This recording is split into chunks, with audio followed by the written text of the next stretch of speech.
Charlotte's Web, Chapter 20, Last Day. Charlotte and Wilbur were alone. The families had gone to look for Fern. Templeton was asleep. Wilbur lay resting after the excitement and strain of the ceremony. His medal still hung from his neck. By looking out the corner of his eye, he could see it. "Charlotte," said Wilbur after a while, "why are you so quiet?" "I like to sit still," she said. "I've always been rather quiet." "Yes, but you seem specially so today. Do you feel all right?" "A little tired, perhaps, but I feel peaceful. Your success in the ring this morning was, to a small degree, my success. Your future is assured. You will live, secure and safe, Wilbur. Nothing can harm you now. These autumn days will shorten and grow cold. The leaves will shake loose from the trees and fall. Christmas will come, then the snows of winter. You will live to enjoy the beauty of the frozen world, for you mean a great deal to Zuckerman, and he will not harm you ever. Winter will pass, the days will lengthen, the ice will melt in the pasture pond. The song sparrow will return and sing. The frogs will awake. The warm wind will blow again. All these sights and sounds and smells will be yours to enjoy. Wilbur, this lovely world, these precious days." Charlotte stopped. A moment later, a tear came to Wilbur's eye. "Oh, Charlotte," he said, "to think that when I first met you, I thought you were cruel and bloodthirsty." When he recovered from his emotion, he spoke again. "Why did you do all this for me?" he asked. "I don't deserve it. I've never done anything for you." "You have been my friend," replied Charlotte. "That in itself is a tremendous thing. I wove my webs for you because I liked you. After all, what's a life anyway? We're born, we live a little while, we die. A spider's life can't help being something of a mess, with all this trapping and eating flies. By helping you, perhaps I was trying to lift up my life a trifle. Heaven knows anyone's life can stand a little of that." "Well," said Wilbur, "I'm no good at making speeches. I haven't got your gift for words. But you have saved me, Charlotte, and I would gladly give my life for you. I really would." "I'm sure you would, and I thank you for your generous sentiments." "Charlotte," said Wilbur, "we're all going home today. The fair is almost over. Won't it be wonderful to be back home in the barn cellar again with the sheep and the geese? Aren't you anxious to get home?" For a moment, Charlotte said nothing. Then she spoke in a voice so low, Wilbur could hardly hear the words. "I will not be going back to the barn," she said. Wilbur leapt to his feet. "Not going back?" he cried. "Charlotte, what are you talking about?" "I'm done for," she replied. "In a day or two, I'll be dead. I haven't even strength enough to climb down into the crate. I doubt if I have enough silk in my spinnerets to lower me to the ground." Hearing this, Wilbur threw himself down in an agony of pain and sorrow. Great sobs racked his body. He heaved and grunted with desolation. "Charlotte," he moaned. "Charlotte, my true friend." "Come now, let's not make a scene," said the spider. "Be quiet, Wilbur. Stop thrashing about." "But I can't stand it," shouted Wilbur. "I won't leave you here alone to die. If you're going to stay here, I shall too." "Don't be ridiculous," said Charlotte. "You can't stay here. Zuckerman and Lurvy and John Arable and the others will be back any minute now, and they'll shove you into that crate and away you'll go. Besides, it wouldn't make any sense for you to stay. There would be no one to feed you. The fairgrounds will soon be empty and deserted." Wilbur was in a panic. He raced round and round the pen. Suddenly he had an idea. He thought of the egg sack and the 514 little spiders that would hatch in the spring. If Charlotte herself was unable to go home to the barn, at least he must take her children along. Wilbur rushed to the front of his pen. He put his front feet up on the top board and gazed around. In the distance, he saw the Arables and the Zuckermans approaching. He knew he would have to act quickly. "Where's Templeton?" he demanded. He's in that corner, under the straw, asleep, said Charlotte.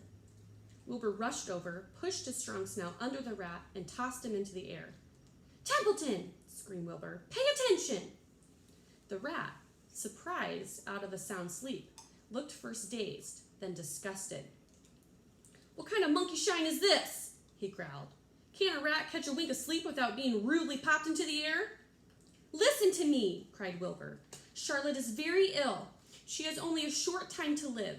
She cannot accompany us home because of her condition. Therefore, it is absolutely necessary that I take her egg sac with me. I can't reach it, and I can't climb. You are the only one that can get it. There's not a second to be lost. The people are coming. They'll be here in no time. Please, please, please, Templeton, climb up and get the egg sac. The rat yawned. He straightened his whiskers. Then he looked up at the egg sac. So, he said in disgust. So it's old Templeton to the rescue again, is it? Templeton, do this. Templeton, do that.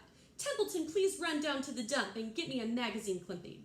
Templeton, please lend me a piece of string so that I can spin a web. Oh, hurry, said Wilbur. Hurry up, Templeton. But the rat was in no hurry. He began imitating Wilbur's voice. So it's hurry up, Templeton, is it? He said. Huh, and what thanks do I ever get for these services? I would like to know. Never a kind word for old Templeton, only abuse and wisecracks and side remarks. Never a kind word for a rat.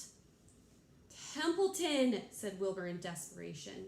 If you don't stop talking and get busy, all will be lost, and I will die of a broken heart. Please climb up. Templeton lay back in the straw, lazily, with his forepaws behind his head and crossed his knees in an attitude of complete relaxation.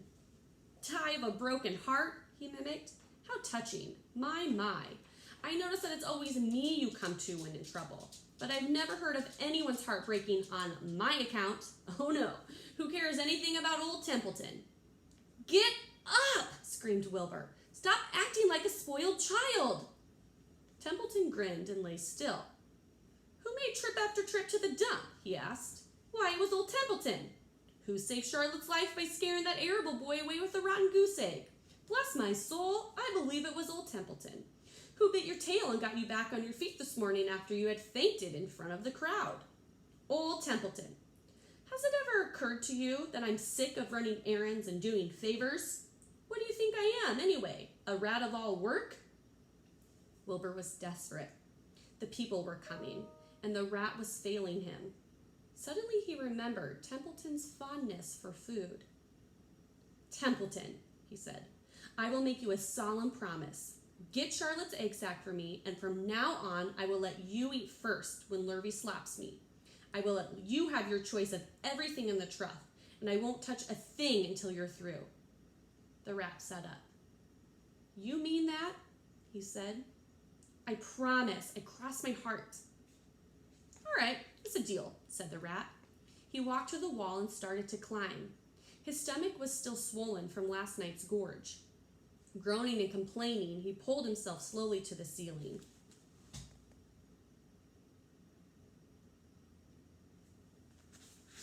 He crept along till he reached the egg sac. Charlotte moved aside for him. She was dying, but she still had enough strength to move a little. Then Templeton bared his long, ugly teeth and began snipping the threads that fastened the sack to the ceiling. Wilbur watched from below. Use extreme care, he said. I don't want a single one of those eggs harmed. This stuff sticks in my mouth, complained the rat. It's worse than caramel candy. But Templeton worked away at the job and managed to cut the sack adrift and carry it to the ground, where he dropped it in front of Wilbur. Wilbur heaved a great sigh of relief.